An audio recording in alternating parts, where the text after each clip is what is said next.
Alô a todos, meu nome é Charlotte, da SSN, South South North, e nós estamos aqui dentro dessa aliança de ação, e eu tenho certeza que pessoas estarão se unindo a nós, e eu já vi que alguns de vocês já estão aqui listados no chat, na lista dos que estão aqui na reunião, e eu acho que eu já conheço alguns de vocês, e, e nós temos uma aliança que tem mais de 200 sociedades, e 7 países representados aqui do Sul Global.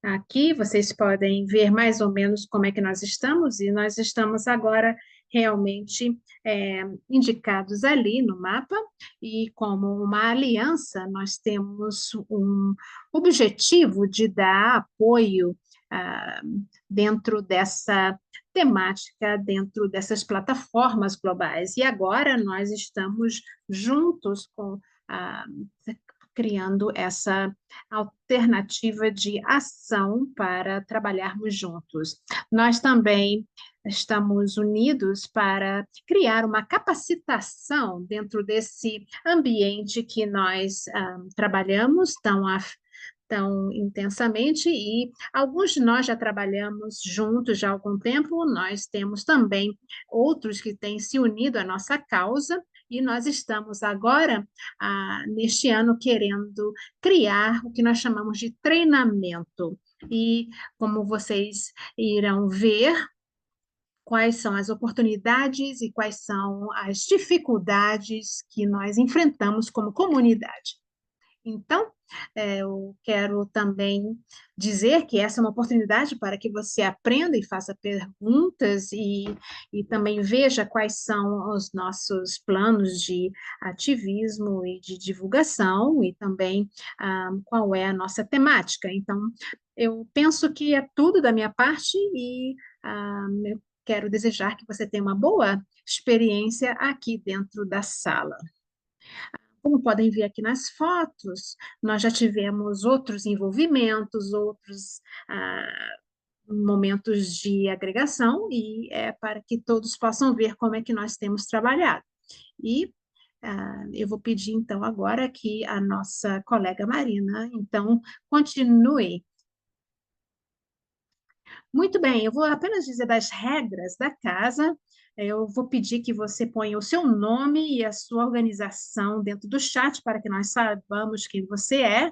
E daqui a pouco nós vamos entrar numa espécie de perguntas e respostas, e nós poderemos, então, falar um pouco mais. Se tiver também uma pergunta ou um comentário, pode usar a plataforma do chat para colocar ali as suas palavras. Nós também temos interpretação, e nós queremos agradecer a eles por estarem aqui, nos ajudando. Nós temos o francês, temos a, o Bassa da Indonésia, e também temos o francês. E eu vou pedir que você, que é palestrante, que fale um pouco devagar, para que os nossos colegas intérpretes tenham capacidade de entender perfeitamente e fazer a tradução. E também dizer para que você coloque o seu microfone num volume para que todos possam ouvir, e se tiverem mais algumas perguntas, podem também olhar, consultar o nosso website do ssn.org. Muito bem, obrigada, Charlotte, e a todos os demais que estão aqui. Nós estamos aqui dentro desse propósito de falar um pouco mais sobre. Nós estamos aqui falando através dessa companhia chamada Interface Advocacy Ambiental, que é exatamente para dar capacitação a todos que trabalham nesse ambiente, e eu quero agora dizer que é muito bom ver os rostos aqui que estão representados, e também dizer que nós queremos fazer que a nossa divulgação cresça para que tenha maior impacto no COP 29 e 30. E conforme eu disse, eu vou agora passar a palavra para a Marina. Muito bem, o meu nome também é Marina, é muito bom estar com vocês aqui. Eu sou de São Paulo, do Brasil. Isso aqui, eu quero já de antecipar e dizer que nós estaremos com todos, né, nas duas primeiras é, reuniões, e nós estamos agora, o que nós vamos fazer é passar alguns slides para que vocês possam ver o nosso trabalho, e também eu quero dizer que eu quero ouvir o que vocês têm a dizer, podem colocar dentro do chat para que nós saibamos o que vocês estão pensando. Eu quero agradecer também a Marina e o Charlotte. O meu nome é Gustavo, eu estou aqui dentro, com base em São Paulo, e nós estamos trabalhando no que tem a ver com o governo e também o que nós podemos fazer a nível público.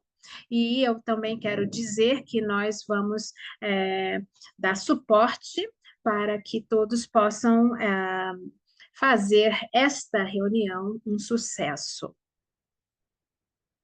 Ah, muito bem, vou querer agora de mostrar um slide. Um minuto, por favor.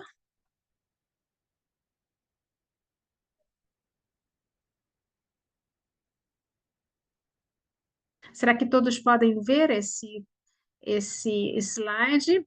Então, nós fizemos aqui uma criação do que nós chamamos de treinamento, e existe aqui como é que nós podemos. É realmente uma capacitação, um treinamento bastante firme, intenso, e, e vocês poderão assistir mais tarde também, porque essas sessões são gravadas. Nós temos não só esse dia 14, temos também no dia 16, quarta-feira, dia 22 e 29, que são as terças-feiras seguintes. E, e eu tenho certeza que a Marina vai falar um pouco disso, conforme ela vai fazendo comentário nos slides que ela vai mostrar, e nós, na quarta-feira, iremos falar sobre como é que nós vamos navegar nessa arena do COP, e nós vamos também ver quais são as oportunidades de interação, ah, e também ouvir daqueles que fizeram intervenção e como é que foram bem-sucedidos.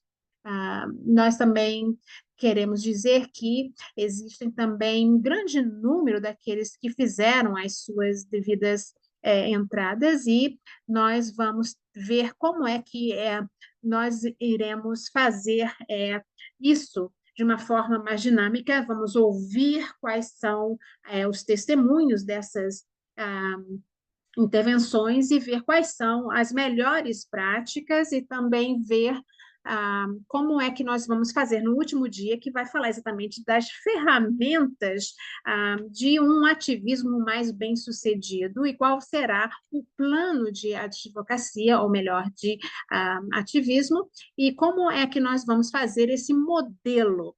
Então, nós vamos fazer, então, menção de como vocês como irão usar essas ferramentas e esse modelo de planejamento. E isso é exatamente para que haja uma elucidação, um esclarecimento, para que sejam possíveis serem implementados no COP 29.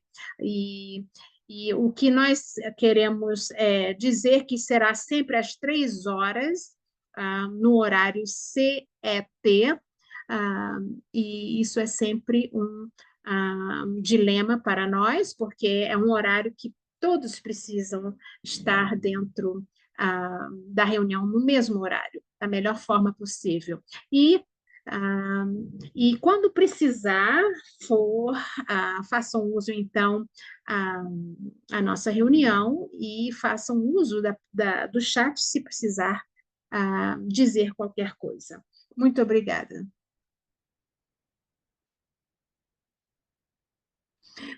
Muito bem, vamos então agora dizer que é sempre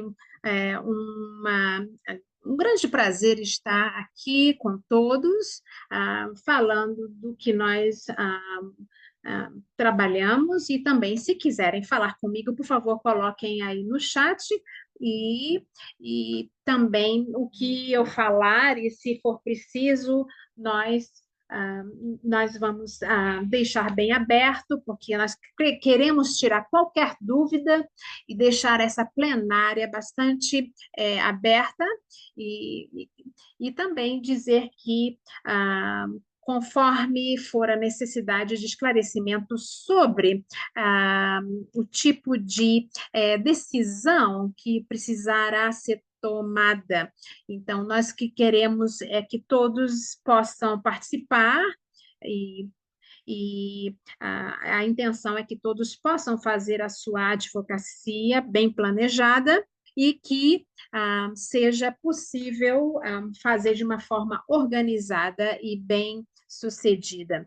Nós temos aqui também, no final, um QR Code que vocês poderão votar para dizer o que desejam e também fazer assim uma análise de como é que foi essa apresentação e dessa maneira nós vamos poder ter um pouco de histórico de como é que foi o andamento dessa reunião. E o que é importante dizer é que sempre é importante dizer quem são os atores que estão a fazer isso e como é que foram circulados as informações.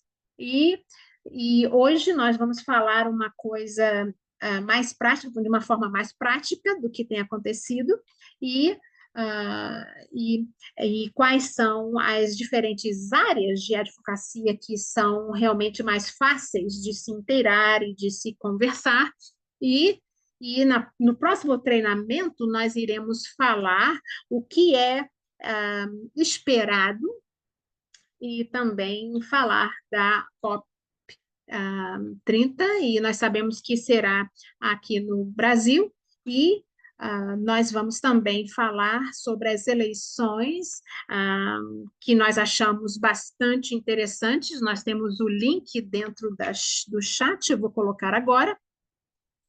Eu vou pôr no chat o link para o voto para a eleição.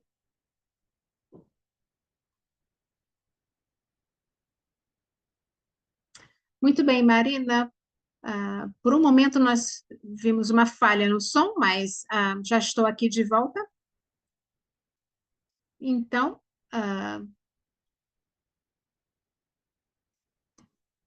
ok, muito bem. Eu vou aqui, vou mostrar aqui na tela como é que é o Menti. Por exemplo, como está ali, nós temos como é que os interesses estão de acordo com cada um. Então, quando for ao momento do voto, é só circular ali, escolher. E o que é bom é que esse QR Code dá oportunidade de se ver se ah, como é que se pode passar de uma página para outra, e o programa Menti é para realmente ele vai manter a informação para a próxima apresentação. Então, ah, aqui nós estamos vendo que tem aqui sobre os diferentes elementos e também pessoas que ah, estão a participar. Então, nesse outro slide, Tá aqui a minha fotografia, falando um pouco de quem eu sou. Eu sou antropóloga, eu estou baseada em São Paulo, eu estudei na Universidade de São Paulo, então, então, foi um momento muito bom, porque dentro da Fundação Getúlio Vargas também é um lugar muito bom para se discutir ah, ah, sobre esses assuntos, assim como a minha colega Marina e também o Gustavo. Ah, é, nós gostaríamos de saber um pouco mais de quem você é, de onde é que você vem, qual do que você está falando por intermédio de quem e qual é quem é você, qual é a sua idade, qual é o objetivo principal da advocacia. Isso é simplesmente para que a gente saiba um pouco mais da nossa audiência. Então, uma vez que nós já demos um pouco de informação sobre a nossa pessoa, o que nós estamos dizer é que nós temos agora, numa plataforma no Brasil, nós temos conhecimento que o Brasil tem agora uma forma de conversar um pouco mais com as comunidades da sociedade civil. Então, portanto, nós podemos saber um pouco mais sobre a estratégia que os diplomatas irão realmente usar. E nós sabemos que nesse ponto é muito bom ter uma participação e ah, e é muito bom que a advocacia seja, então, promovida através dessa plataforma de comunicação. Muito bem, se nós continuarmos, vamos aqui, então, para o próximo slide, que fala sobre o que é o COP. Se nós formos definir, é uma reunião anual da convenção, que é a conferência das diferentes partes, que também se une com a Convenção Suprema de Decisões, ou de decisores. E, e isso realmente, nós sabemos que isso tudo está dentro e debaixo das Nações Unidas, dentro do que nós chamamos os 3 Cs, a Convenção da Mudança Climática. E também nós falamos sobre o que, no pano de fundo, está exatamente o que tem se passado dentro dessa temática e quais são as dificuldades e desafios. E nós também sabemos que, quando nós falamos em convenção, nós estamos a nos referir a essa estrutura de convenção sobre a mudança climática. E, agora fica também a outra pergunta: o que essa convenção faz? O que isso promove é as concentrações e também para prevenir que haja essas estruturas destruídas, e nós temos alguns pontos que estão bem definidos, quais são os nossos enfoques, e também nós sabemos que também traz uma abordagem de metodologia em como nós podemos tomar conta dessas situações e, e claro que tudo isso deve seguir uma forma de governação mais reticulada e mais apropriada, e isso está dentro da estrutura da convenção. E isso também quer dizer que nós temos arranjos institucionais básicos que devem ser observados. Uma outra coisa, um outro ponto é sobre os processos intergovernamentais. E nós tivemos, no Brasil, no ano de 1992, a, nós tivemos a primeira reunião do que ah, do que nós hoje chamamos como CCC, a Convenção de Mudança Climática. E e nós podemos dizer que agora está mais bem ah, arregimentada essa convenção desde então. Então, eu vou falar um pouco mais devagar, ah, e para que todos possam entender, porque existem várias posições e várias camadas de é, trabalho, e nós vamos precisar entender muito bem, porque isso vai fazer com que o nosso trabalho seja mais bem realizado. Então,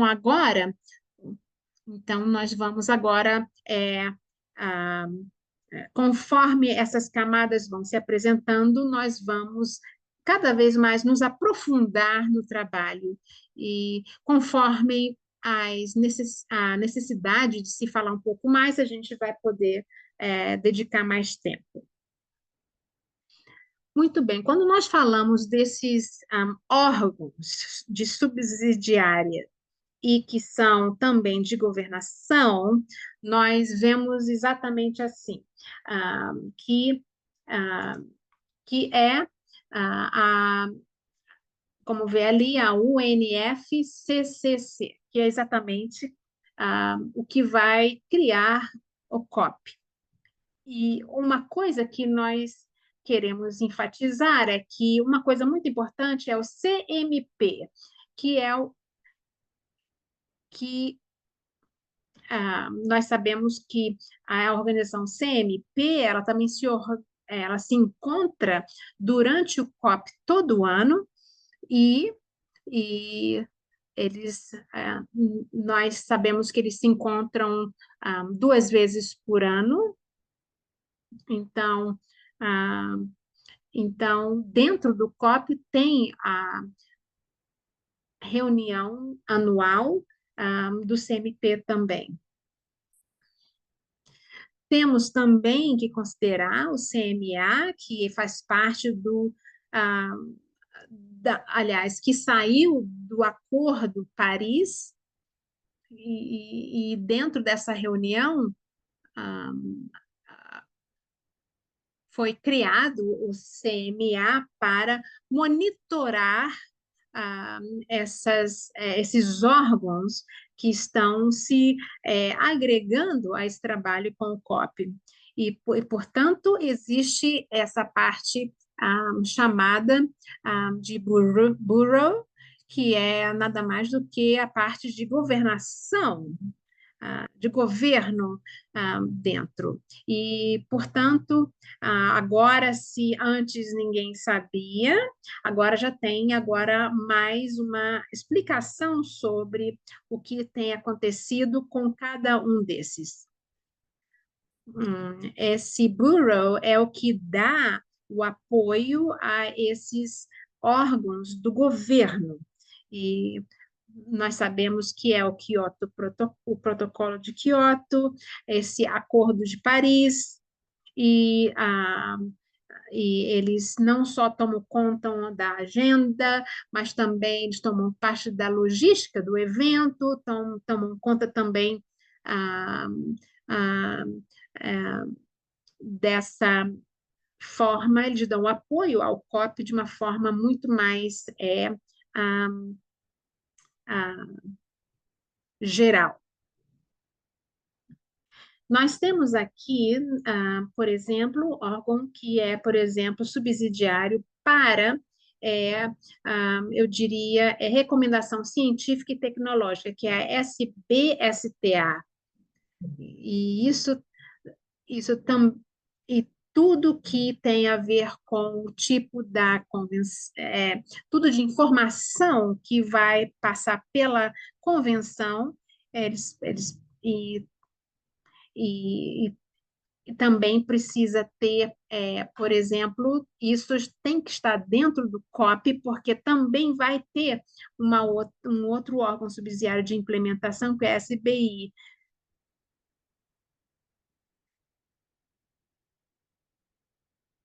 que também faz parte dessa, desse apoio para a ter todo esse tipo de enfoque dentro da COP bem sustentada.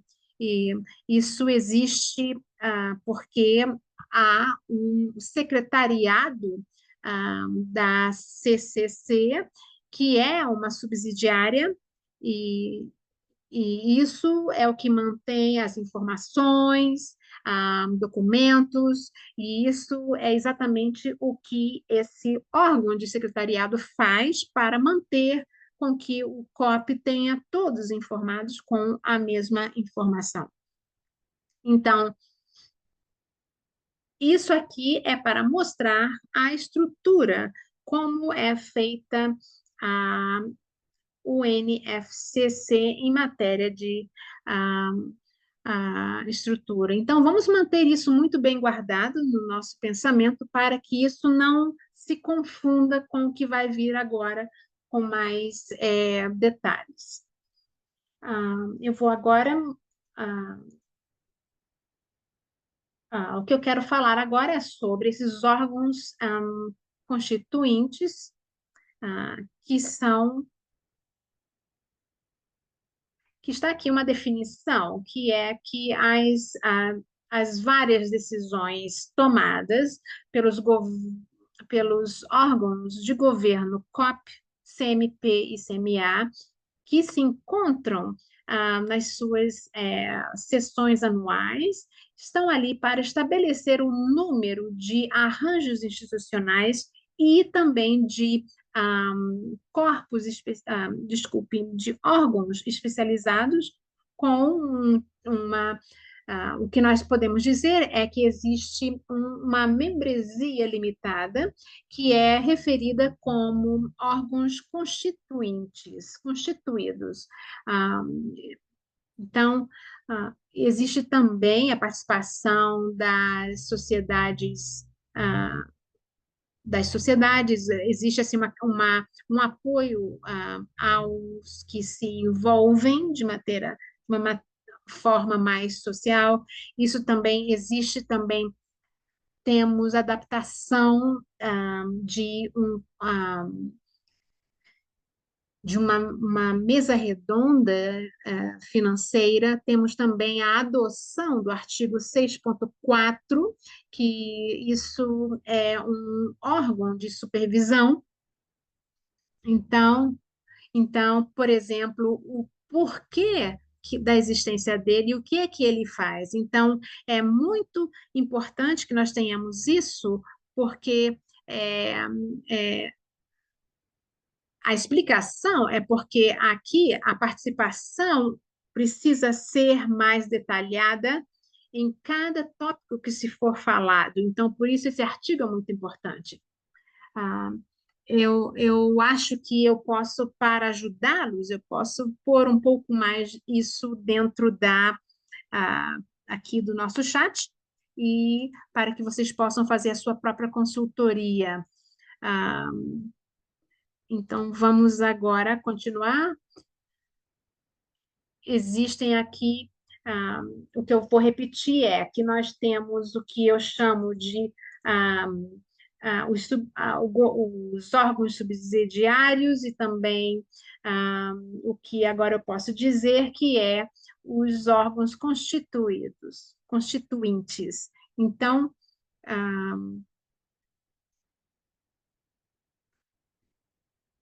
nós sabemos que o que acontece é que eles têm outros tipos de participação, por exemplo, grupos sociais, constituição de sociedades, e o primeiro que nós podemos dizer aqui como organizações que observam, que são observadoras ou que são acionistas ou Aqui não tem partidos, por exemplo, o número um que nós temos aqui, que é o sistema das Nações Unidas e das agências especializadas. Então, nós temos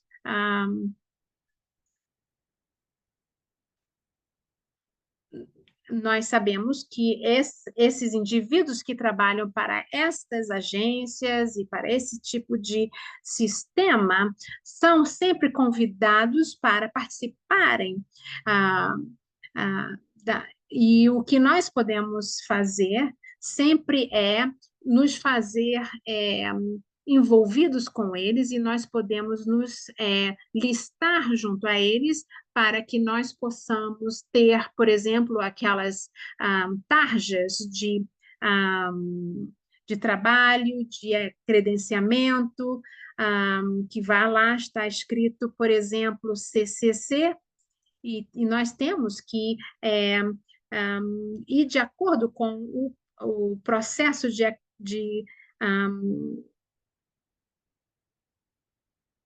de registro. Então, nós temos também a Unicef, temos também a UNDP, e o que nós podemos falar agora é sobre as agências especializadas. Nós temos não só sobre a saúde, mas sobre o alimento e também sobre o aspecto científico-cultural.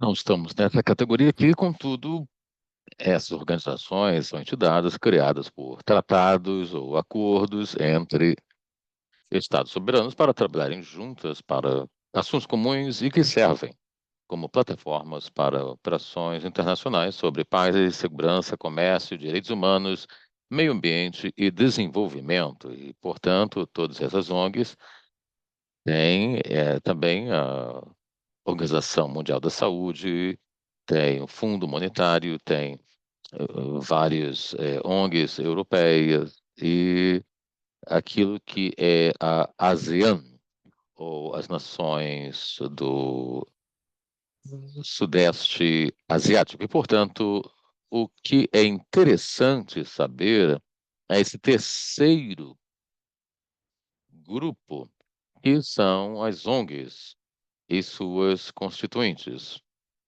E aqui poderei partilhar aqui o que temos, esses tipos de constituintes e o que é uma constituinte.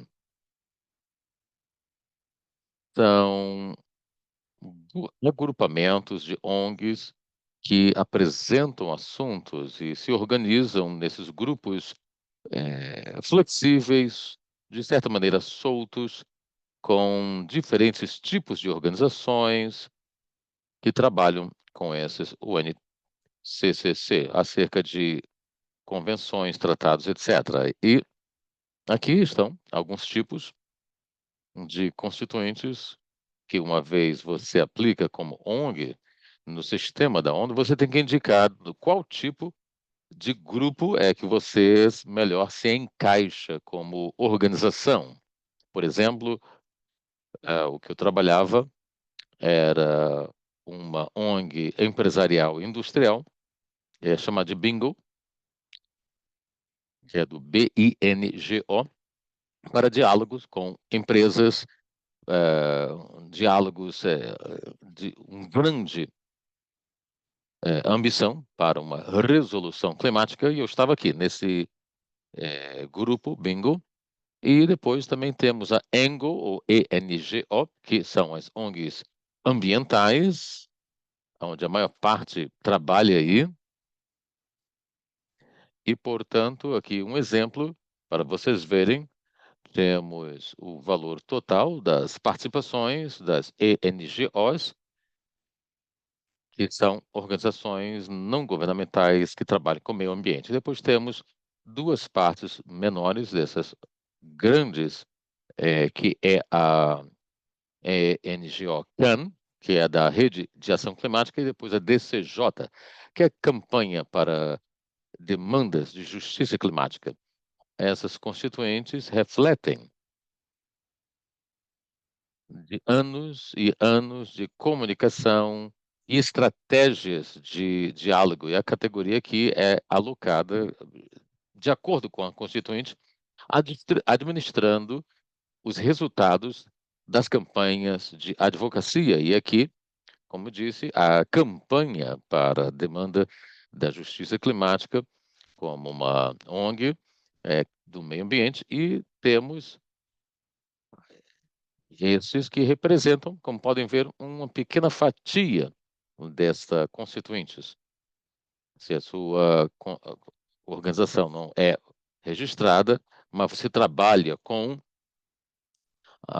redes de ação climática, então poderá ter uma facilidade melhor de ganhar espaço e credenciais e o status de observador dentro deste grupo, que estimula-se e pede-se que você participe ali dentro do COP, dentro desse esqueleto. Depois tem os fazendeiros, tem os IPOs, que são organizações de pessoas indígenas, e temos que ser honestos aqui, IPO é uma categoria histórica. Contudo, eu estava à procura dessa categoria no COP29 e não encontrei no manual, nas diretrizes para a participação do COP29, a referência para os IPOs. Eu espero estar errada. Contudo, não sei se essa categoria foi dissolvida e inserida em outros grupos ou subgrupos. Se alguém tiver informação, poderia utilizar a vossa informação, porque achei muito estranho, porque era um grupo histórico e agora não vejo. Pode até ser um erro, de tipografia. Mas há outras participações, LGMA, que é a de governo local e autoridades municipais, pesquisa e ONGs independentes, sindicatos, mulheres e gênero, e depois crianças e jovens. E, portanto, os jovens e crianças é uma constituinte muito nova, dentro da UNCCC, como observadores. E daí podemos alcançar várias informações que têm a ver exatamente com o sucesso da advocacia e a participação futura como campanha dentro desse ambiente da sociedade civil. E, muito bem, falamos sobre todos os tipos de vetores dentro desse UNCCC e suas estruturas. Se tiverem alguma pergunta até o momento, se quiserem por atenção em alguma categoria, por especial, se tiver dúvida, por favor, sintam-se à vontade. Queremos garantir que todos estejam entendidos, mas se houver alguma pergunta, poderemos responder. Como registrar nesses órgãos? Bem, eu tenho aqui o link. A página do website aqui embaixo, que tem tudo isso, é um nome grande, que tem a ver com as partes e não partes, e aí explica tudo aquilo que você pode fazer como situação. E no guião que foi publicado pelo UNCCC, tem esse passo a passo em como ganhar esse passo e credenciais como observadores. Fala-se que sobre o COPS, e a mesma coisa seria para a parte climática, que tem de ser orientada para o CBD, o diálogo de biodiversidade, e assim o CBD trabalha exatamente da mesma maneira, o mesmo processo para as credenciais.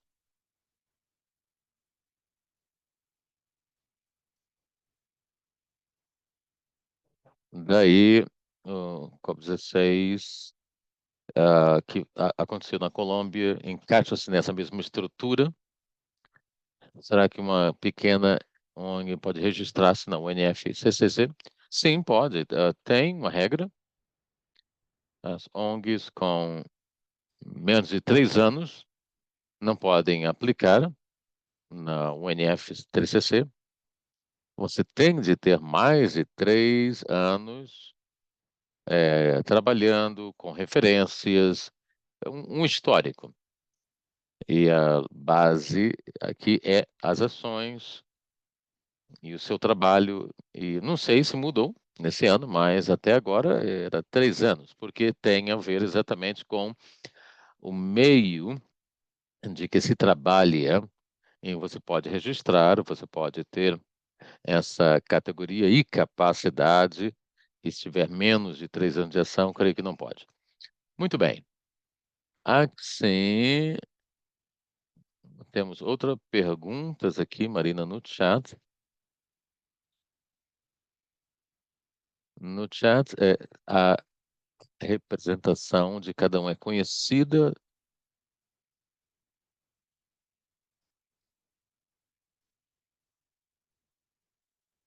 Um museu se encaixaria onde?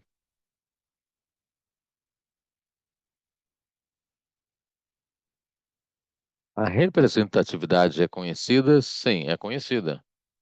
Quando você passa pelo portal do UFCCC, tem o contato da pessoa focal. Eu era ponto focal e o meu endereço eletrônico era público. É bom de um lado, mas não é muito bom de um outro, porque o e-mail ficava hackeado e recebíamos muito e-mails de coisas não desejadas, então fica realmente público. Não, não é fácil, eles pedem muito para que esteja ativo e trabalhando de maneira diligente, e vendo quais são.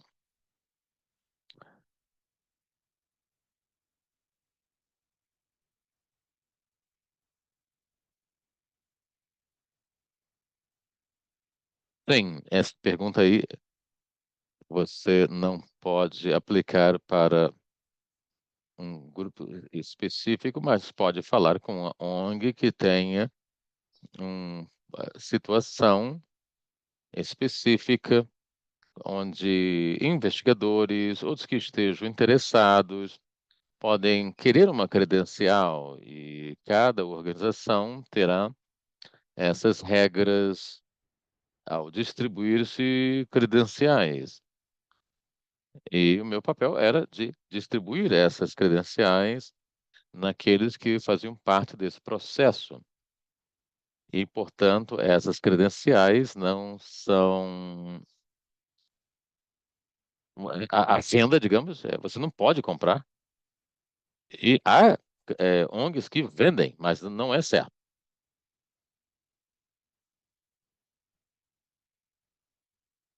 E você pode perder o seu status se comprar a credencial, porque elas são gratuitas e a intenção é ter mais participantes, e não ao contrário, ter uma redução de pessoas que compram, porque não é algo bom acontecendo dentro desse ambiente. E se tiver outra pergunta, pode pôr aqui.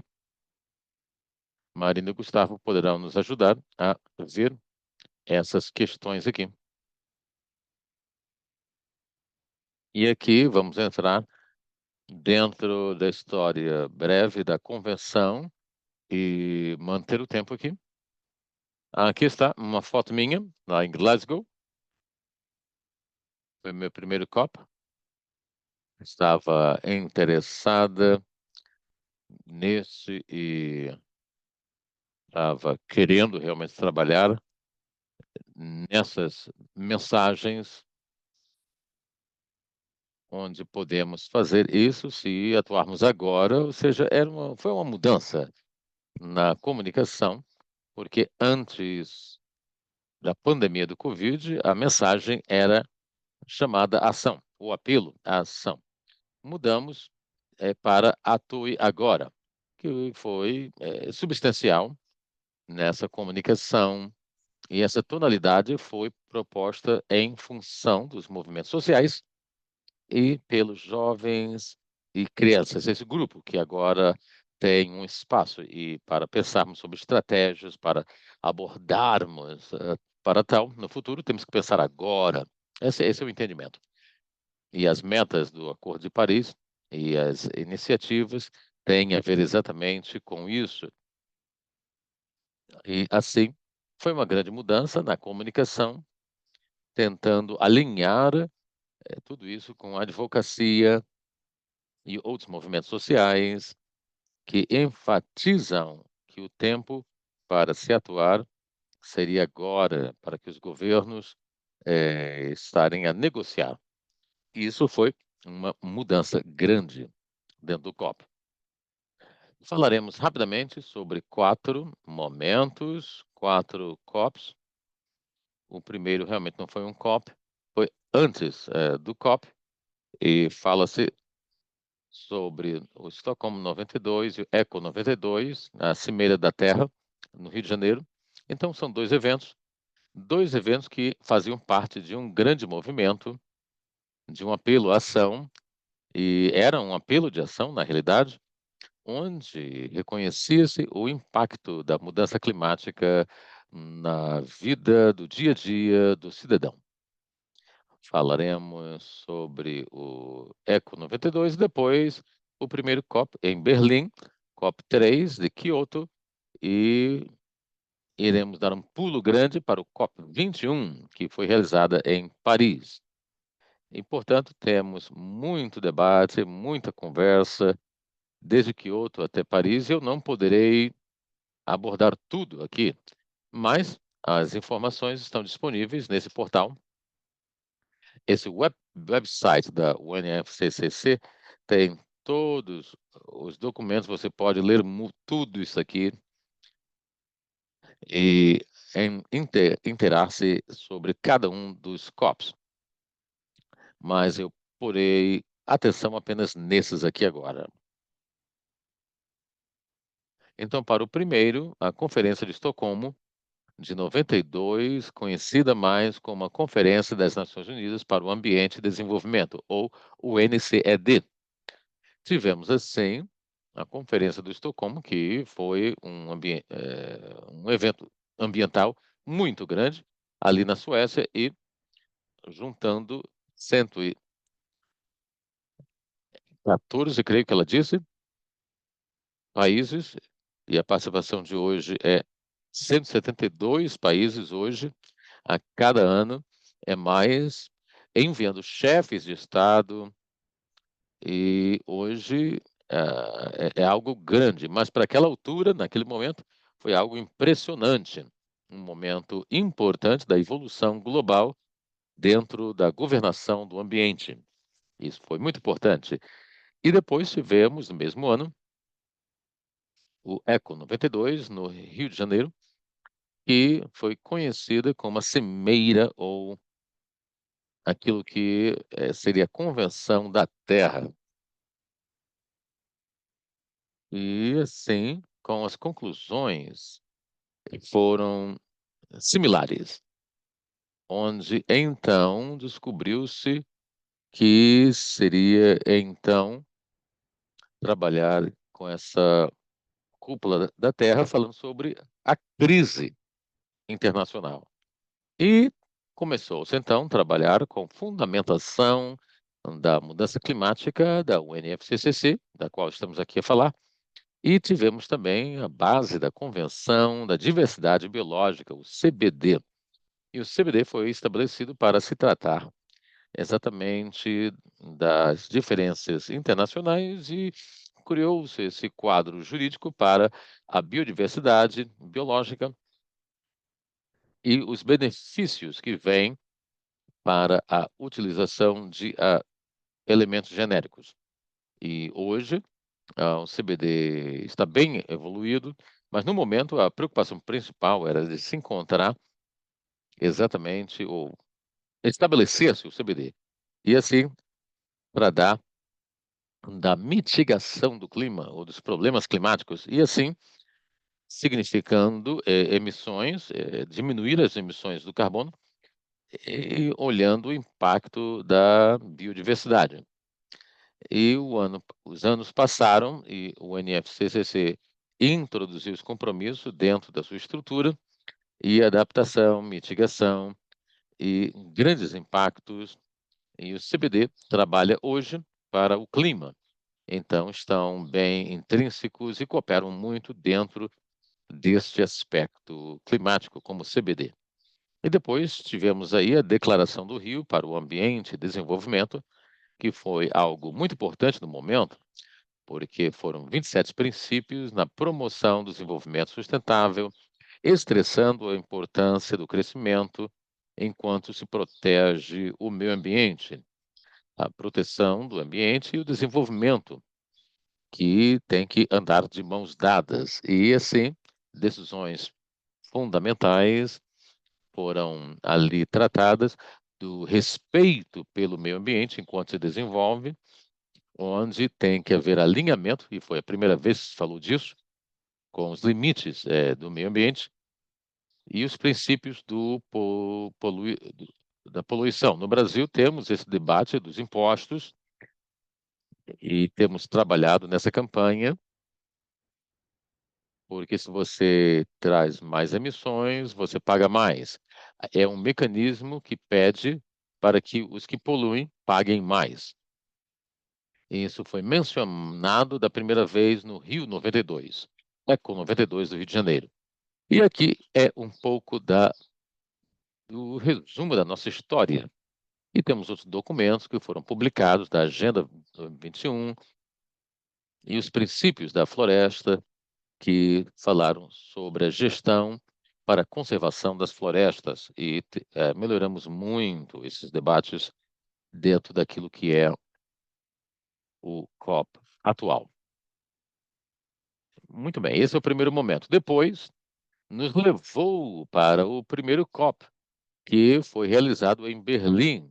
No primeiro COP, aconteceu em 95, na Alemanha, a primeira reunião dos Estados-membros da UNFCCC, depois assinada em 92, ou seja, 3 anos depois, e aquela cúpula do Rio de Janeiro. Então, foi um passo crítico para o desenvolvimento, estabelecendo uma base para os acordos futuros. O primeiro COP, o primeiro documento, foi o Mandato de Berlim, reconhecendo, assim, os compromissos dos países em desenvolvimento sob o NFCCC, que foi insuficiente para ser eficaz para lutar ou batalhar contra a mudança climática.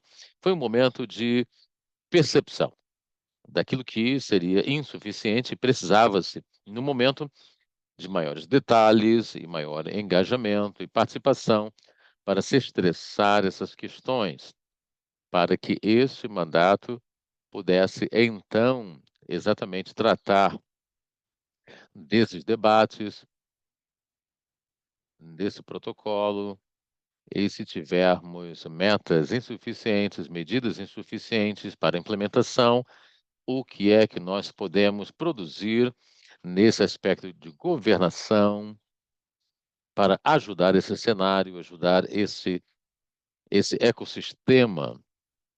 E aí, a questão de se olhar aí o que foi o trilhar para os próximos, que foi o de Kyoto, o protocolo de Kyoto, como princípio de comum, mas responsabilidades diferenciadas, que é algo atual até hoje, porque é o ponto principal do Acordo de Paris, onde foi uma maneira importante de se realizar, e tudo isso para as negociações. E depois, o Mandato de Berlim iniciou o processo de metas vinculativas na parte jurídica, como negociação, pois uma vez que os países voltassem à reunião, pudessem aprovar a nível do governo.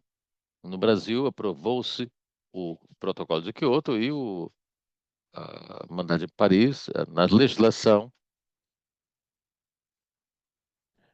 e depende de cada país como esse aspecto vinculativo vai ser abordado internamente.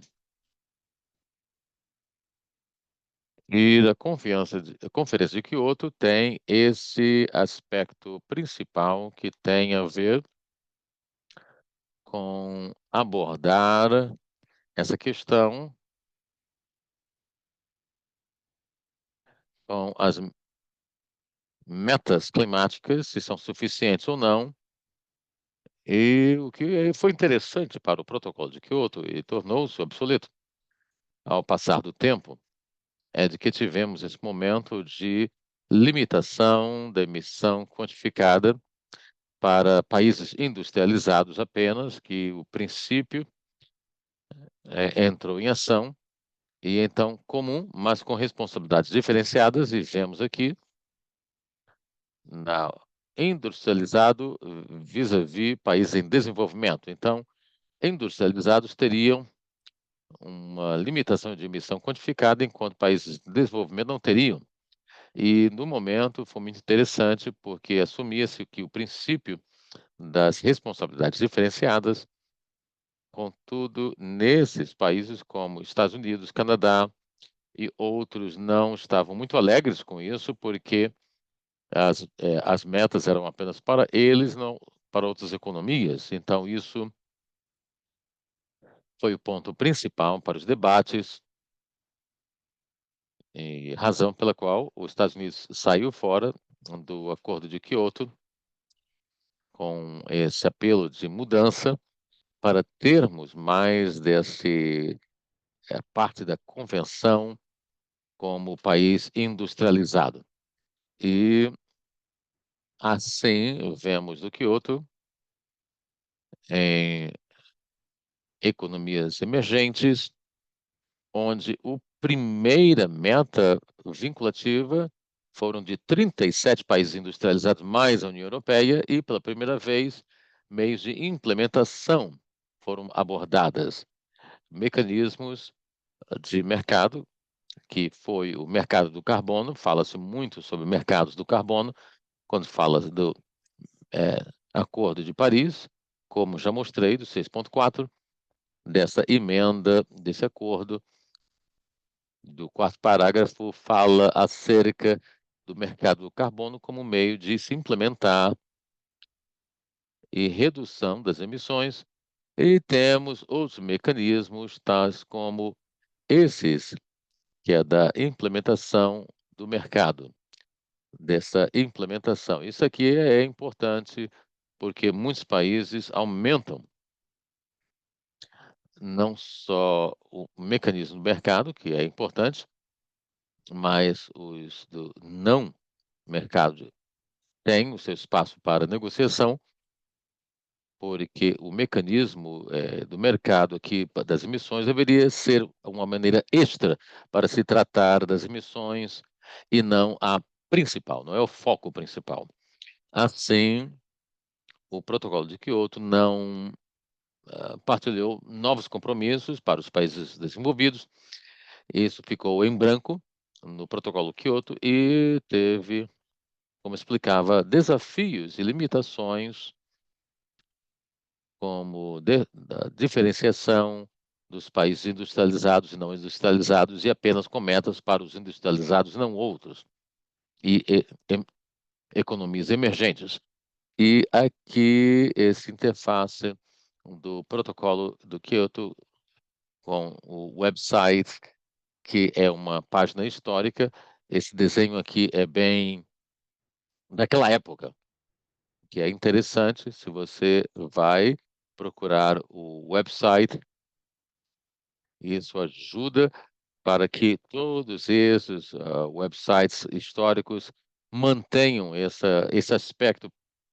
E temos aqui co- o mesmo as decisões que tem este desenho, esse de 97, que ainda é o mesmo até hoje. E há muitos outros que poderíamos falar aqui, e serei rápida porque temos que finalizar. E temos que falar sobre o Acordo de Paris. E aqui do COP21,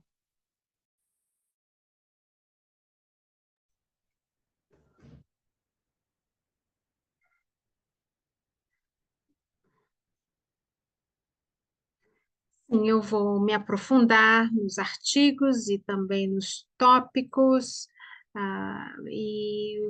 e como é que todo o governo e como é que isso é feito, e o que tem sido falado, discutido, e também quais são as negociações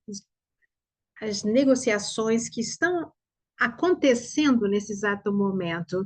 E também, ah, e eu tenho certeza que daqui a um ano, ou no ano após a COP, vocês estarão sendo ah, informados do que nós vamos mencionar agora. Muito bem, deixa eu olhar aqui a caixa do chat e ver quais são as perguntas, as dúvidas.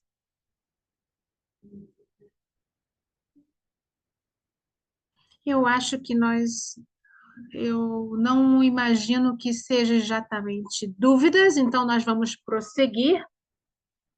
Eu vou agora compartilhar um pequeno vídeo para vocês verem sobre os processos. Vamos lá? Qual é a definição desse Acordo de Paris?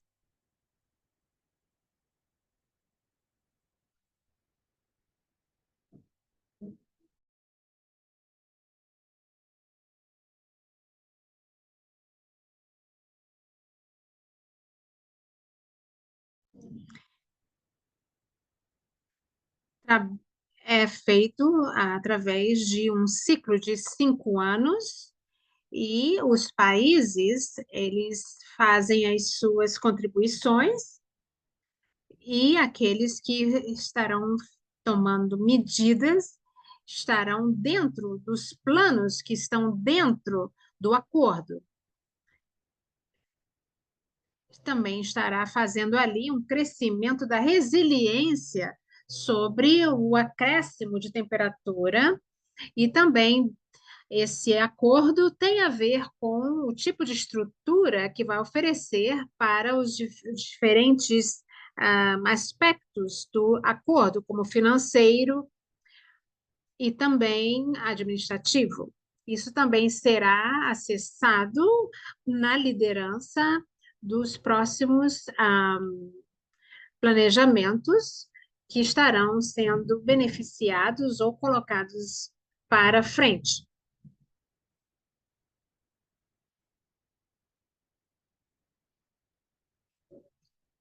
Então, isso aqui foi apenas uma passadela rápida para vocês entenderem um pouco sobre o Acordo de Paris. Então, apenas um contexto rápido do que se trata. O que eu posso agora ler é que isso mantém a temperatura do mundo ah, bem abaixo de 2 graus Celsius, com esforços para se chegar no máximo a 1,5%, desculpa, 1,5 grau Celsius. E isso é um assunto que realmente tem sido falado muito dentro do painel de discussão sobre esse assunto de temperatura mundial. E então, se nós pudermos então manter o que foi discutido até 1,5 graus, ah, é, se- isso então vai ser feito ali compromissos e vai ser colocado para que ah, haja não só contribuições, mas discussões para que esse 1,5 graus Celsius se mantenha. Então, então eu tenho certeza que vocês já estão bem a par que existe já um acordo sobre isso, e, e, e também nesse outro texto está ali escrito que o princípio da equidade e também comum mas pode ser diferenciada as responsabilidades e também as capacitações respectivas, com vistas às circunstâncias nacionais que são diferentes. Então, isso aqui é apenas para nós, agora, para a gente fazer uma pincelada do que são os diferentes artigos. Então, nós temos que ter em mente o que, que o CMA está falando. Então, isso não é agora uma questão para se decorar o que está a acontecer e nem nada, mas é apenas para fazer uma menção para que seja do conhecimento de todos. E, então, nós temos aqui os artigos 1, 2, 3, 4, 6, 7, 8, 9 e 14. Então, vamos lá. O primeiro artigo fala sobre as definições, o que é convenção, o que é conferência das partes, dos partidos, o que é o partido, e isso tudo tem a ver com, por exemplo, as organizações de observação, e isso está realmente tudo dentro, contido no Acordo de Paris. E como podem ver, é bastante simples esse artigo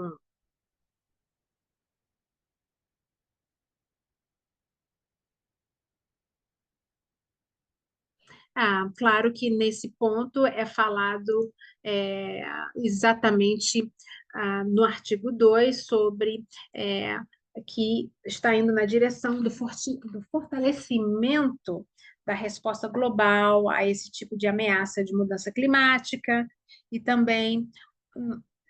Então, isso aqui nos promove a criar os objetivos principais e, e é exatamente aqui dentro desse artigo 2 que está exatamente sobre quais são as principais preocupações.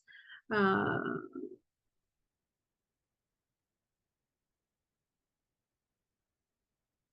então, se nós agora formos dar valor a isso, nós lemos aqui nessa parte azul, é exatamente um pedaço do que está dentro do primeiro parágrafo do artigo 2, que fala exatamente que se nós mantivermos a temperatura média abaixo de 2 graus centígrados, considerando todo esse nível pré-industrial e também procurando nos esforçar para limitar esse aumento de temperatura até 1,5 grau centígrados, mesmo considerando esses níveis pré-industriais, isso faz com que nós reconheçamos que isso poderia reduzir significantemente os riscos e os impactos na mudança climática. Então, o que nós podemos fazer não só criar agora nesse ponto 2, a habilidade de adaptar a esses impactos adversos e, com isso, criar não só a adaptação, mitigação, isso tudo são tópicos para discussão e tudo que possa ser de interesse para que possa ser feita essa responsabilidade diferenciada. Então, isso é muito bom saber como é que nós podemos nos envolver com isso. Isso também fala sobre as finanças e também fala sobre as emissões de gás e tudo mais. Se nós formos agora ao artigo 3, isso aqui fala exatamente das contribuições que são determinadas nacionalmente, as NDCs. Então, vou ler aqui esse parágrafo que diz que todas as partes, os partidos, aqui assumem um compromisso e comunicam os seus esforços ambiciosos definidos no artigo 4, 7, 9, 10, 11 e 13, e E o que nós podemos dizer é que esses esforços irão ser representados pela progressão conforme o passar do tempo, enquanto são reconhecidas as necessidades de dar apoio a, a esses países que estão em desenvolvimento e fazer essa implementação efetiva do acordo. Então, o que nós precisamos ver é a realidade em qual nós estamos a viver e analisar o que o meu país pode fazer a diferença nesse contexto de mudança ah, climática e qual é o tipo de comunicação e qual é o processo financeiro que nós precisamos colocar em andamento e isso, claro, nos leva a pensar em algumas perguntas de é,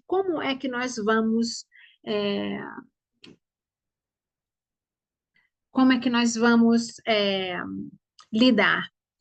A Marina quer falar alguma coisa ou não? Muito bem. Vamos prosseguir. Então, quando nós olhamos ainda nesse artigo 3, isso aqui é como nós podemos falar sobre o aspecto das emissões de gases e também qual é o tipo de é, pegada de carbono que existe e ver quais são os tipos de contribuições que nós podemos oferecer e claro que, na maior parte das vezes, são objetivos ideais, são sugestões, e, e nós vamos ter que, obviamente, criar um apoio para que tudo isso se desenrole. E vamos agora, então, adiante para o artigo número 4. Ah, ah, Foi falado logo lá no artigo 2 que o artigo 4 e 6 ah, tem a ver, ah, tem a ver com as discussões que são promovidas dentro do COP. Então, quando nós falamos do NDC, nós temos que saber por que ele existe e como é que ele vai ser introduzido. E, por exemplo, nesse caso, que a estufa, que já existe globalmente falando, ela tem a ver com as emissões de gás e ela precisa ser medida. Então, e também, por exemplo,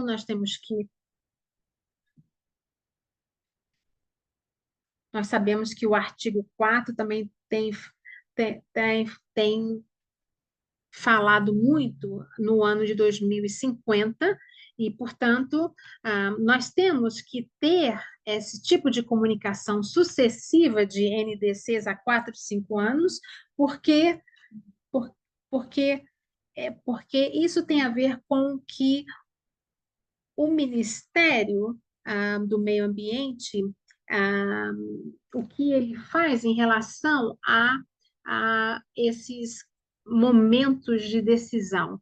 Então, é preciso sempre estar em diálogos com eles para que ah, porque é, é preciso fazer com que aqueles planejamentos que agora já são obsoletos precisam ser substituídos. Então, até desde 2015 até 2020, nós tivemos, nós vamos que ah, nós, por exemplo, vamos ter que pensar o que nós vamos dizer em Belém, ah, o que, porque nós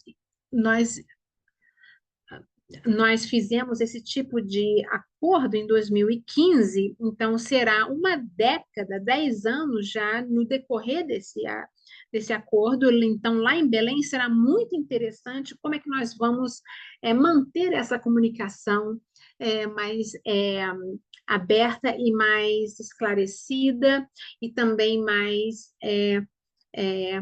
ah, mais efetiva. Quando nós olhamos para o NDC exatamente, nós vemos que existe uma, uma noção de progresso. Então, nós temos que ver qual é a possibilidade de se ter uma maior ambição. Então, nós vamos ter que ver, vamos ter que ter uma base comum, porque senão nós vamos estar nos dispersando com diferentes metodologias, diferentes estruturas, e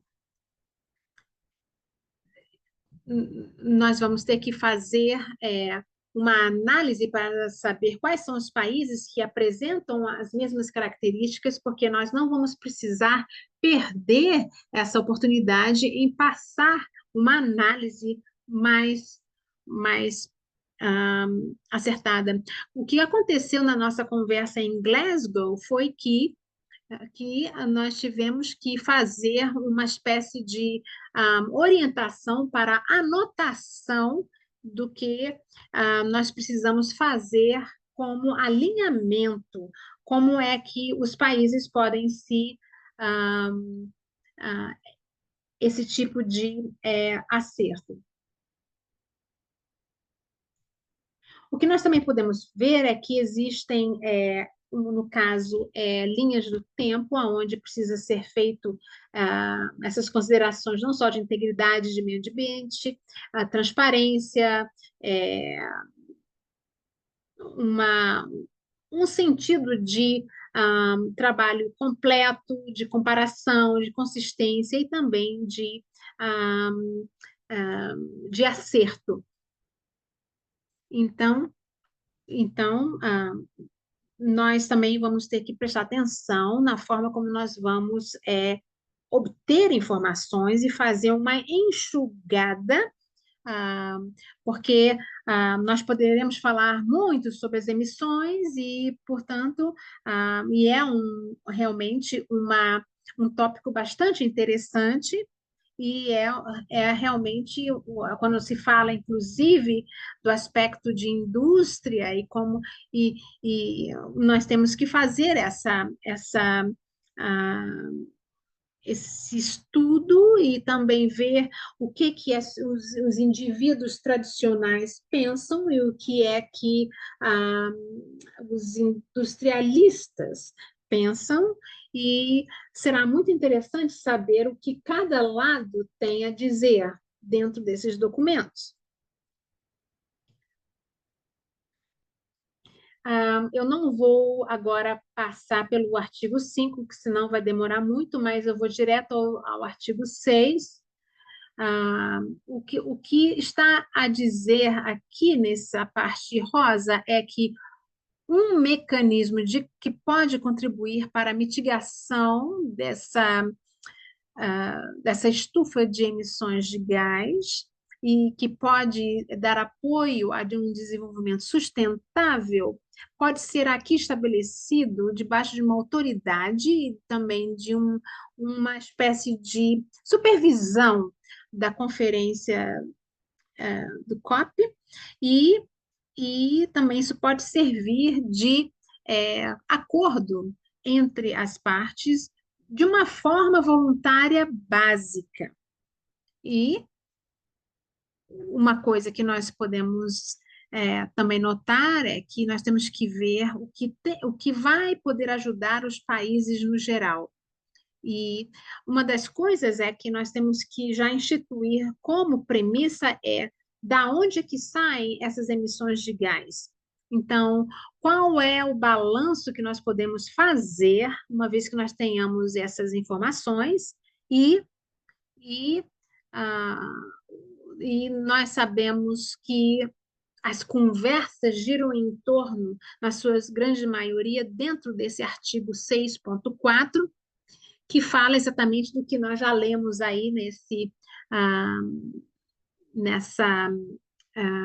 quadrado rosa, e que nós sabemos que é um mecanismo de contribuição e que vai dar realmente o apoio a essas iniciativas de desenvolvimento. E isso é feito, obviamente, de uma forma voluntária. E isso é feito exatamente em relação às emissões. Então, será que é possível fazer, por exemplo, com que algumas empresas faça, por exemplo, o uso de algumas das suas tomadas? Por exemplo, será que as populações estão sendo afetadas? Se elas podem dizer algo? Será que existe algum governo que esteja a colocar determinadas barreiras?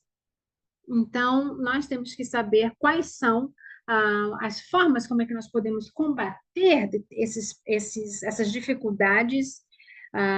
E quando se fala, inclusive, sobre a saúde e também sobre ah, a forma como é que isso vai estar dentro do alinhamento com o acordo. Então, uma coisa que eu posso dizer é que esses aspectos precisam estar integrados, e realmente, se for o caso de receber ainda apoio, por exemplo, nós temos que considerar até, por exemplo, questões de pobreza e de educação, a adaptação, a, a transferência, o tipo de as formas pelas quais essas abordagens poderão ser atribuídas. Se nós agora formos ao artigo 7, não é realmente pequeno, mas é apenas eu quis aqui trazer um pequeno texto extraído do 7, porque o que nós temos que fazer é uma adaptação, e nós temos visto que,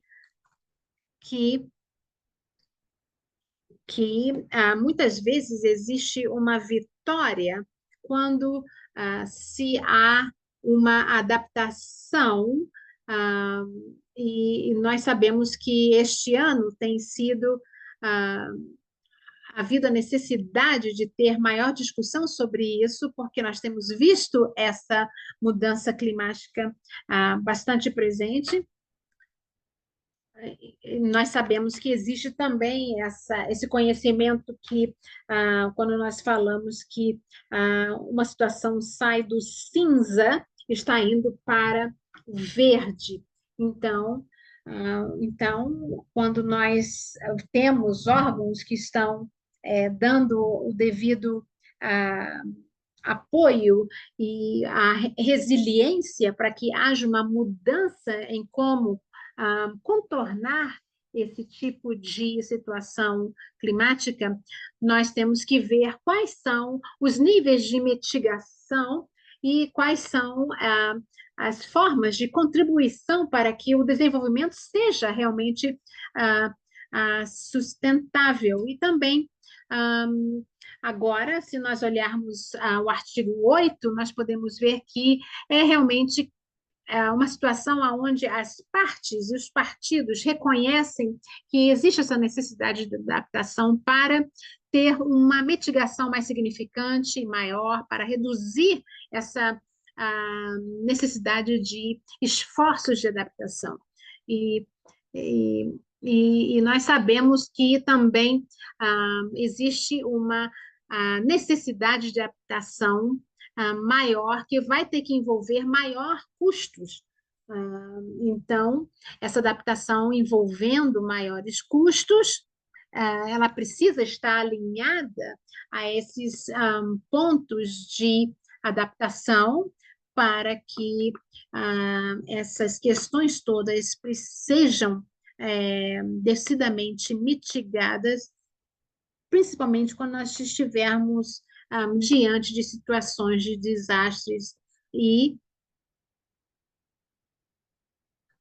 também para adaptação, assuntos de adaptação. E agora, por último, nós vamos falar sobre o que eu estou aqui a chamar no primeiro ponto, que é finanças e avaliação, ajuste. E nós sabemos que isso também tem a ver com o equilíbrio da mitigação e da adaptação. Isso tem a ver também com o acesso, com a avaliação e também a transparência.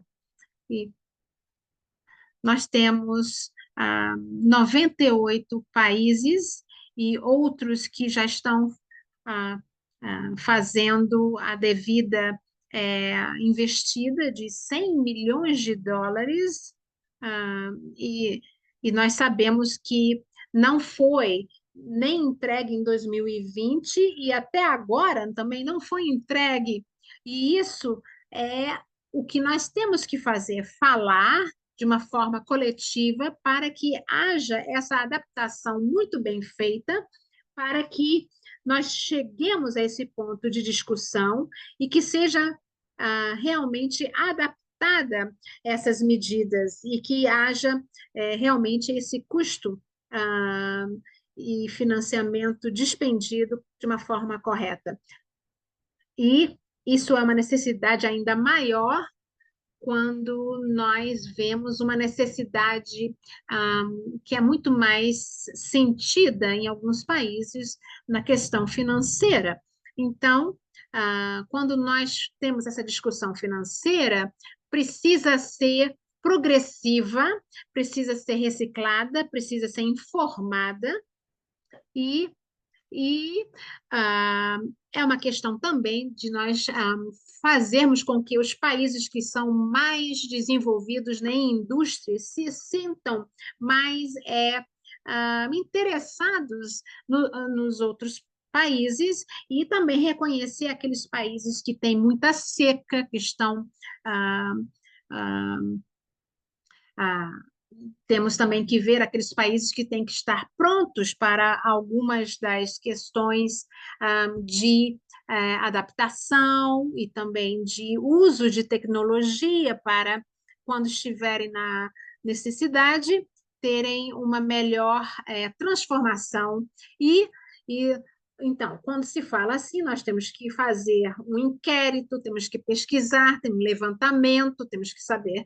como é que nós vamos angariar esses dinheiros, esses custos, e, e, e nós temos também aqui que está escrito no verde, que fala que os países que são desenvolvidos, que podem ou que poderão providenciar recursos financeiros para dar assistência aos outros que estão em situação de adaptação e mitigação e que, na continuação das suas obrigações, estarão dentro da convenção ah, é, alinhados em dar recursos. Uma outra coisa que nós temos que pensar é sobre esse artigo 14º, que fala exatamente dessa monitoração, desse monitoramento dos países para saber exatamente desses dados. Muito bem, eu vou parar por aqui e eu vou deixar aqui esse QR Code para vocês clicarem para fazerem aí a sua avaliação e colocarem as suas perguntas. Vou falar também agora rapidamente sobre a agenda da nossa segunda oficina, da nossa segunda reunião, e será que vai falar sobre a participação social, e vai também falar um pouco dos diferentes programas e que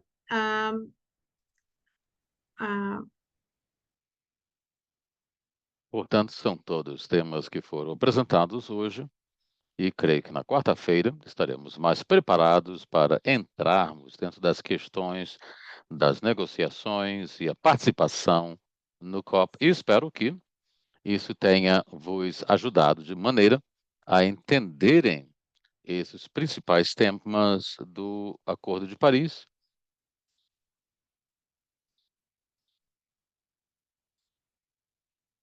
Ainda temos tempo.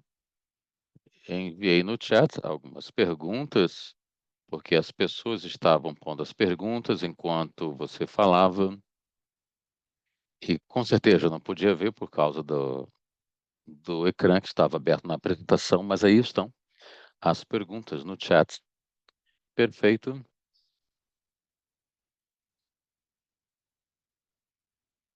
E vamos também partilhar as gravações com vocês.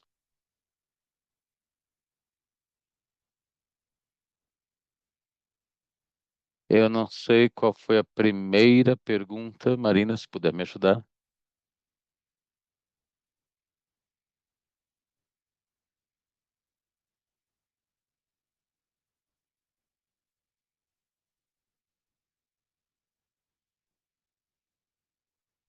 Posso ler as perguntas, talvez, uma a uma?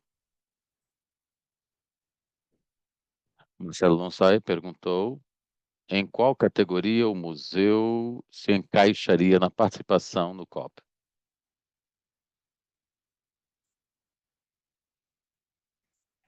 Um museu. O museu pode participar?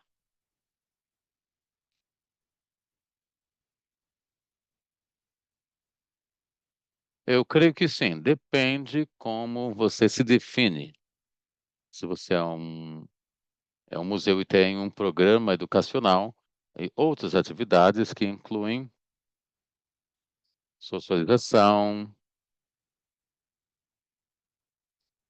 e, portanto, com esses que fazem parte, e depende como se define e qual constituinte é que encaixa melhor o seu trabalho. Um museu que talvez trabalhe com ambientalismo, biodiversidade, mudança climática. Há temas que têm uma sinergia com o COP e suas estruturas, e, portanto, depende. Outra pergunta que é, diga onde a organização que trabalha para avançar as oportunidades econômicas para os jovens relacionadas com a mudança climática poderia se encaixar. Se fala de jovens e criança, a melhor categoria seria a dos jovens e crianças, das ONGs de jovens e crianças. Mas, claro, esses falam mais sobre temas bem abrangentes e não acerca dos jovens e acerca das crianças. E, portanto, é utilizado por movimentos de jovens e de crianças. E esses podem falar exatamente sobre financiamento como iguais, dizendo que têm o mesmo valor como adultos. Então, qualquer tema que jovens e crianças queiram falar,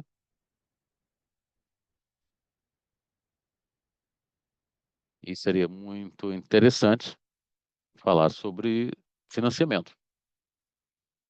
Muito bem, outra pergunta do Timothy, sistema de transporte, não sei se podemos falar sobre isso, mas Marina poderá responder. Enquanto é bom celebrar o 10º aniversário do Acordo de Paris, não obstante, porque é importante irmos ao COP29, será que consideraremos o número de emissão que vamos emitir? É uma reflexão e não uma pergunta. É uma reflexão que todos os anos aparece, porque é estranho que todos tenham de ir de avião, líderes vão de avião em aviões privados e, portanto, é triste e interessante, mas é um debate. Essas emissões serão descontadas no transporte de cada país e, portanto, não sei se é relevante naquilo que seria sistemas macro das emissões, porque tudo isso tem a ver com energia combustível, e não sei se é relevante tratar e amplificar essa questão para cada setor, para cada país. E Copa agora, por exemplo, tem manias de se participar de maneira virtual. Você pode assistir às sessões ou pode participar remotamente. E claro, cada evento, a parte do evento é estar ali presente, criar redes e conexões e conhecer as pessoas e falar de diferentes perspectivas. É uma boa pergunta e algo interessante a se pensar.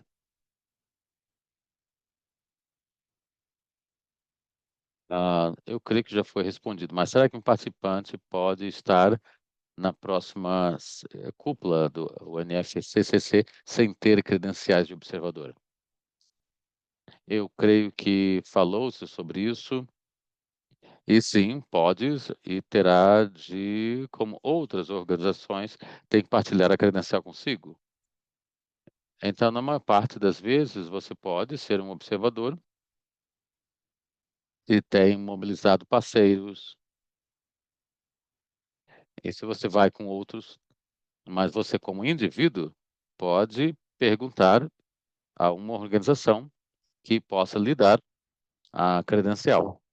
Mas irá depender de como é que essas organizações estão estruturadas. E como eu disse, para a minha organização anterior, partilhávamos apenas com pessoas que estavam comigo por todo o ano. Então, estavam nos projetos, estariam nos movimentos, etc. Talvez seja difícil você agora, do nada, tentar estar aparecendo assim do nada e querer uma credencial. Uma outra pergunta que não foi respondida: será que temos apoio nacional e estruturas nacionais para este credenciamento? Depende do país. Se eu entendi bem a pergunta, depende do país. Por exemplo, o Brasil, o governo nacional está dando essas credenciais a pessoas diferentes, organizações diferentes, mas é mais algo interno, é nacional. Não sei se outros países fazem, mas ano passado eu não recebi o credenciamento da ONG para a qual eu trabalhava.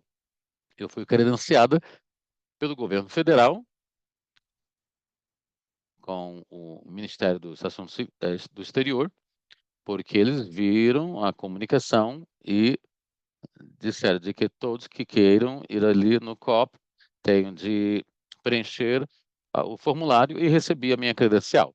Então, depende do país. O Brasil tem essa desejo de ampliar as vozes e a maneira da participação e, portanto, você não tem de ser uma organização observadora para ter essa credencial para que o país possa lhe ajudar. Mas eu não sei outros países.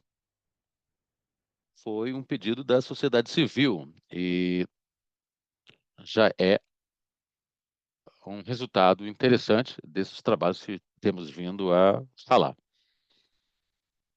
Houve uma pergunta que eu não li aqui, do Juan, porque o Canadá e outros não aceitaram o protocolo de Kyoto.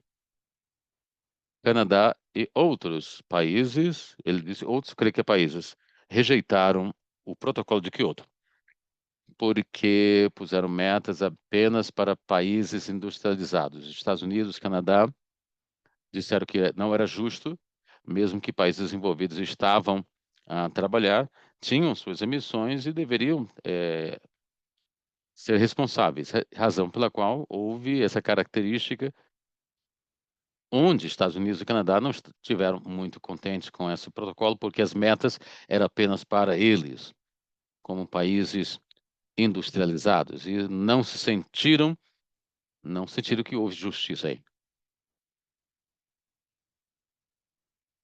E há outros quais ainda estão em negociação. Os artigos do Acordo de Paris, quase todos. Não, porque é definições, mas o 2 em diante está a ser debatido, porque se nós tivéssemos um clima resiliente a 2 graus, a 2,5, será que poderíamos fazer para 1,5? E haveria outras instituições científicas que diria 2 graus e depois tornou-se 1,5. Então, o 2 ainda está em negociação. O artigo 4 dos NDCs está em constante negociação, porque eles não podem decidir, não conseguem decidir a maneira mais importante de partilhar informação do país. Por exemplo, o Brasil tem seu próprio problema interno de limites do prazo, das datas das emissões. Então, dentro do Brasil, não temos um consenso no tempo, no prazo. Então, levamos isso ao debate internacional. Então, esses prazos já estão ali nas discussões e temos trabalhado nas sugestões, como vários países não estão prontos para adotarem as sugestões. Então, o prazo é pergunta, os 5 anos na aplicação do NDC é um problema para muitos países. Temos também debates acerca das ambições e como os NDCs podem serem mais ambiciosos do que as anteriores. E, perdão por esses exemplos apenas do Brasil, porque é o que eu tenho em mente, mas outros aí, aqui no Brasil, temos 3 embaixadas que não eram ambiciosas. Isso foi dito do movimento de relatórios injustos, foi chamada atenção porque esses não trataram dessas metas, e interessante que ainda está em debate. E o artigo 6, a mesma coisa, ainda está a ser debatido, não se pode decidir o mecanismo principal para mercado regulador do carbono para abordar-se emissões até 2015, é ainda 2050, perdão. A abordagem do mercado e não mercado é um debate que fala acerca das reservas das emissões, que é sempre um debate aí, se você tem um mercado do carbono e ah, você tem que ter essas reservas para remover essas emissões. Então, um artigo está conectado com o outro. O 6, no mercado do carbono, se não for bem desenvolvido, você tem que voltar ao 5, por causa das reservas. E então, há várias discussões ao mesmo tempo. Isso tudo sempre está a ser tratado, e o valor aí, do fundo, do valor que eles têm, e como é que eles distribuem. O Brasil, por exemplo, mesmo, de que somos uma economia em desenvolvimento, não queremos fazer parte dessas partes recipientes. E daí, dessas situações vulneráveis, e seria melhor essa questão do debate, de quem paga o fundo, quem recebe, quem pode aplicar, e qual é o principal KPI para se avaliar, e, portanto, há muito aí para se tratar. Por razão pela qual temos o sentimento que os COPs não vão adiante e, portanto, nunca se chega a um real acordo.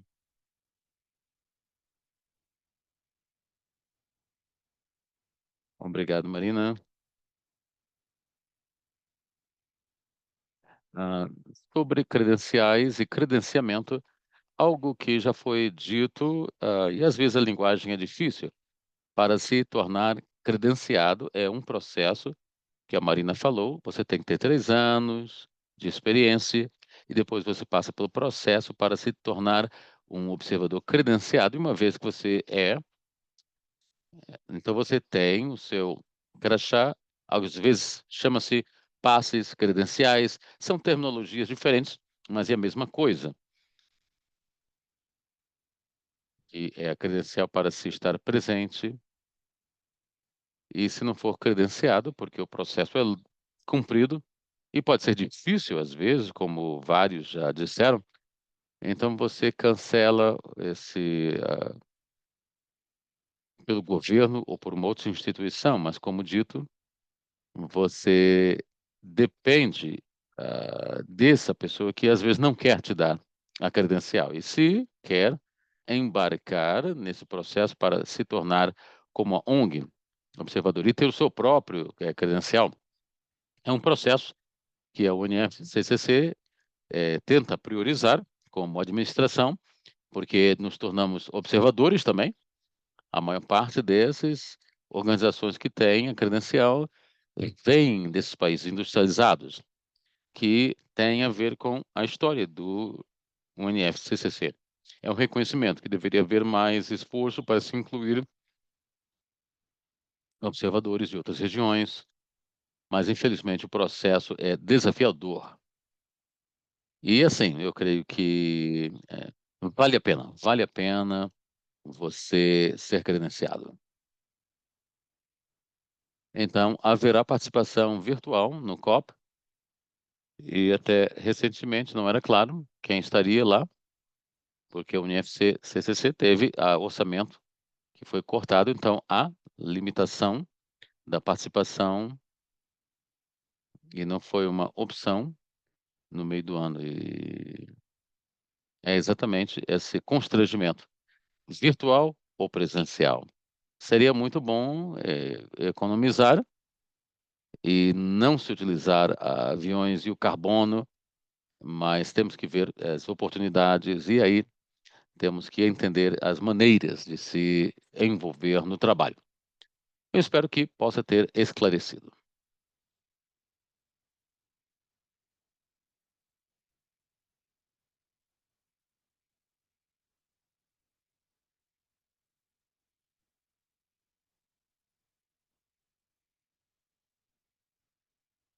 Apenas um comentário aqui.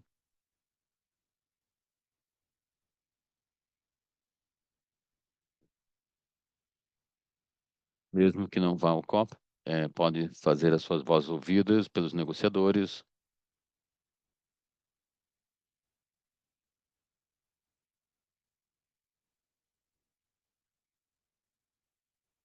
Na próxima sessão falaremos sobre isso, onde se pode fazer, se é bem presencial ou outros. Portanto, muito obrigado pelo comentário.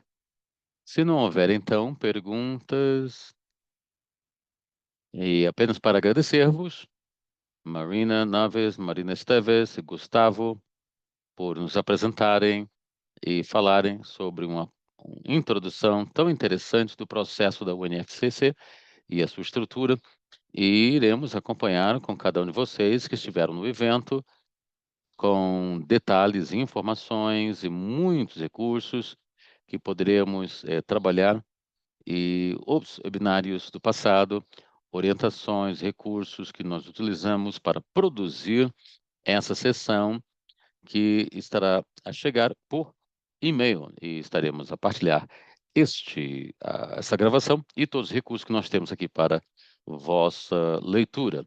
Junte-se conosco na quarta-feira, no mesmo horário, e estaremos então a falar sobre mais detalhes em como ter a sua voz ouvida nesse espaço. E é tudo. E agradecer a toda a equipe por trás dos bastidores, ajudando, e os intérpretes que estiveram ajudando-nos para sermos entendidos em vários idiomas. Muito obrigado e nos veremos então na quarta-feira. Nosso muito obrigado.